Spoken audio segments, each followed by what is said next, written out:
Mr. Speaker, I rise today to pay tribute to Marine Lance Corporal Garrett Gamble, who was killed on March 11th while patrolling during combat operations in the Helmand Province in Afghanistan. Garrett was a 2008 graduate of Stephen F. Austin High in Sugar Land, Texas. He was assigned to the 2nd Battalion, 2nd Marine Regiment, 2nd Marine Division, 2nd Marine Expeditionary Force, Camp Lejeune, North Carolina. Garrett was a sportsman and a hockey player. That's right, a hockey player in Sugar Land, Texas, who first considered joining the Marines while a junior in high school. He was known for his big personality, his sense of adventure, and his tender heart. Friends who knew him spoke of his never-ending positive spirit and ability to make the best of a bad situation. He always put others before himself and did so with a smile on his face and a kind word for those around him. Look at that smile. Garrett's mother, Michelle, shared with me a powerful story she learned about her son after his death. She was told that when he was a freshman in high school, he took it upon himself to call the mother of a student he knew to tell her that he was worried about her son. He was concerned that her son was headed down a bad path, and he wanted her to know. Garrett never told his mom that he did that, but it made a difference in the life of another young man. How many times have each of us had an opportunity to make a difference? Do we always seize that opportunity? Garrett Gamble not only acted on those opportunities, but touched the lives of everyone around him.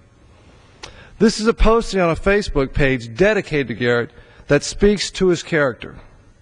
Whether in Sugar Land, Jacksonville, or Helmand, Lance Corporal Garrett Gamble approached life with enthusiasm.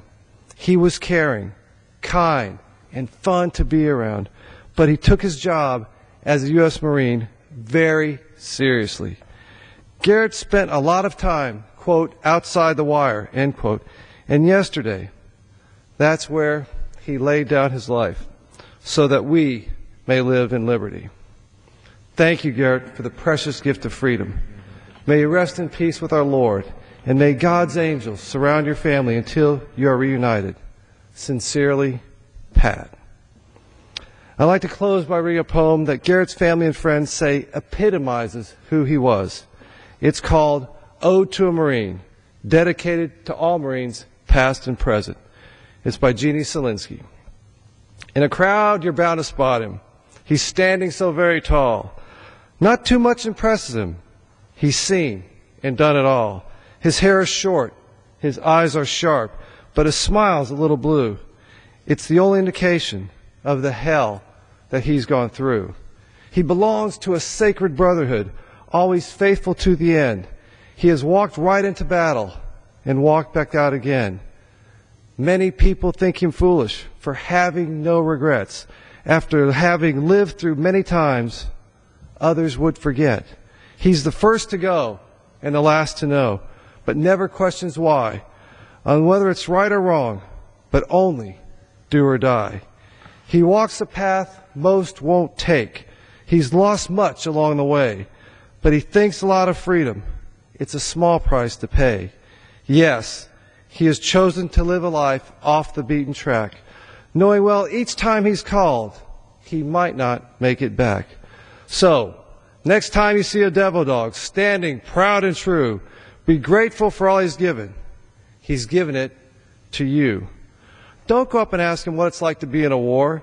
Just thank God that it's your country he's always fighting for. And thank him, too, for all the hell he's seen in that shade of green. Thank him for having the guts to be a United States Marine.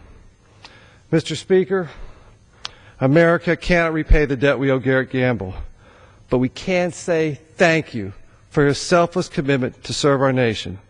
And thank you to his family for raising such a strong, wonderful Marine. Lance Corporal Garrett Gamble is a true American hero, an ordinary American who did extraordinary things with a short life. A grateful nation says thank you, Semper Fi, and God bless. I yield back. Thank you. Under the Speaker's announcement,